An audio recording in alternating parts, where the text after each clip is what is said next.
Good evening. I'm sitting next to a legend who is a cricketer. Armed Force. He was a wing commander in the Indian Air Force, and an educator. He was also the administrator in the education field. In the first class cricket, Ranji Trophy, he scored 100. Sir, my first question to you: how concentration plays a vital role in playing cricket? Concentration is absolutely the first step towards doing anything meaningful in any field of activity. I mean, let alone cricket.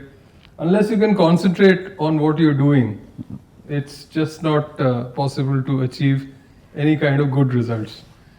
So in cricket, it becomes even more intense because cricket, everything gets compressed in time. So in the course of one day, you have 2 innings maybe, or and so many things happen over the course of one day. So your entire life could be played out over the course of one day in a cricket field, Yes.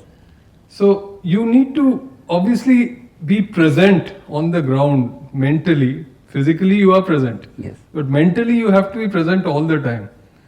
And talking from a batsman's point of view, I was an opening batsman myself. So when I see a new ball, a fast bowler coming in with a new ball, first over of the day, first over of the morning, and I am taking strike. Now I've got to get all my mental faculties focused on that one ball that is going to come out of his hand, and look at it and follow it right out of his hand till the time it makes contact with my bat. So that is the level of concentration that you need to have for that moment. But then once you played that ball and it's gone away, and now you're not taking a run or whatever it is, you've already finished taking a run, come back and you're standing in your crease, there's a little bit of a lull period in between. So during that period, you need to switch off your concentration, because if you cannot concentrate continuously over the period of one day. So it has to be switch on, switch off, switch on, switch off. So when he's coming in to bowl to you, that is the time when your concentration needs to be at its peak. But once you played that ball that he's delivered, after that, the ball is dead, he's walking back to his mark, you are standing a little away from the wicket, going to take your stance again to face the next ball.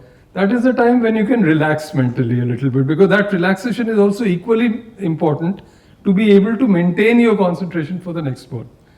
So that switch on, switch off thing is something which people do not probably see unless you actually have played it yourself or been in that situation yourself. Yes, sir. So always the master says the best things. My next question to you, sir, being in a technical education, what suggestion you can give it to youngsters to take up defense profession, be it defense or NAL, HAL, and maybe they can become entrepreneurs starting their own business of manufacturing aeronautical parts manufacturing. So what are your suggestions how to take up their career, professional career, technical career in precise? I always say this, that you need to have a goal in life. You need to know in your mind that what is it that you want to do. You may not have a very clear-cut set goal right from the word go, but by the time you reach your graduation, by the time you're on the verge of starting your professional journey, you should know in your mind what is it that attracts me, what is it that I want to do basically, and what is the path to that goal. So you set a target, but it's not enough to set a target. You need to set your process goals as well to reach that target. Because, you may say that I want to, become an IAS officer, or I want to get 100 in physics. But how do you get 100 in physics? There are things that you need to do day after day, after day, after day, till you get to a position where when you sit for that final examination, you get that 100 in physics. So, which means, if I can put it in quantifiable terms, I can set a target of saying that I want to study for physics or do numericals in physics, practice numericals in physics for 1.5 hours every day, Monday to Saturday, and then take the Sunday off and then start again from next Monday to next Saturday for the next 3 months. That kind of a goal, that kind of process you set for yourself, and you keep repeating that, because excellence is nothing but practice. Excellence is nothing but repeating things over and over and over again till you get it absolutely 100% correct, and you can do it blindfolded in your sleep also.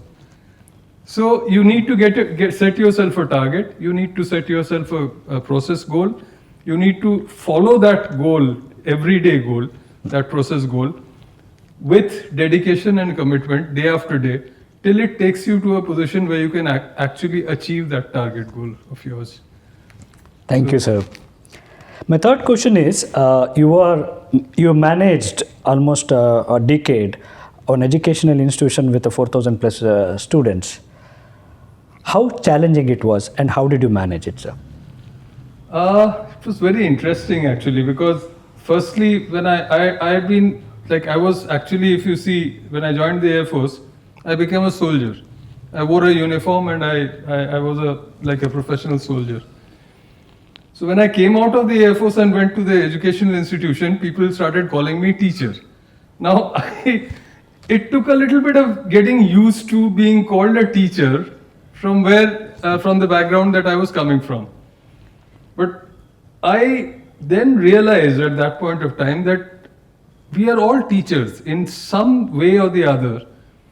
We are all teachers because we are all, interacting with someone who's younger or lesser in experience than us and guiding them at some point of their journey, at some point of the way. So we've all been teachers, although we may not know it at that point of time. So it took me a little bit of time to understand that and appreciate that. But once I understood that, I realized that one of the best things about teaching is that you make that person whom you're trying to nurture. Teaching is all about nurturing. Teaching is like you have a small plant, you plant it, and then you keep watering it every day till it grows big. So that was something which it took a little bit of time to register, but once it registered, that became my mantra for being a teacher and being a educationist in that sense, where I was nurturing young minds, nurturing young children, and helping them to achieve their dreams and maximizing their potential. Yes, sir. You rightly said investment in knowledge pays the better interest. So my last question is, sir, like you have written a book. Now we are in the digital era. How important it is to read the books? And your message to the younger generation about importance of reading books.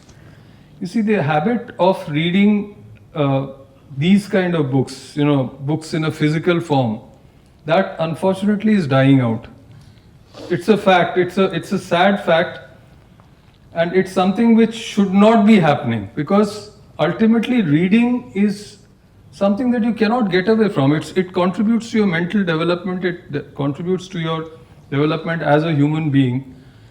So, but it's slowly in this digital era where everything happens on our mobiles, we are slowly moving away from this culture of reading books, which is sad. But then I personally feel that this is something that you can never get away from. Books will always be there. Books will always be in that physical form only. You cannot, you can read a book on Kindle, and personally I would prefer to read a book which is there, which I can smell, which I can turn the pages, which I can feel in my hands, rather than, looking at a screen where some words are there. So books are going to be there. I'm sure of it. I'm absolutely certain about it. Definitely a motivation to the printing industry, sir. Thank you very much for your time, sir. It was a wonderful evening discussing with you. Thank you for having me.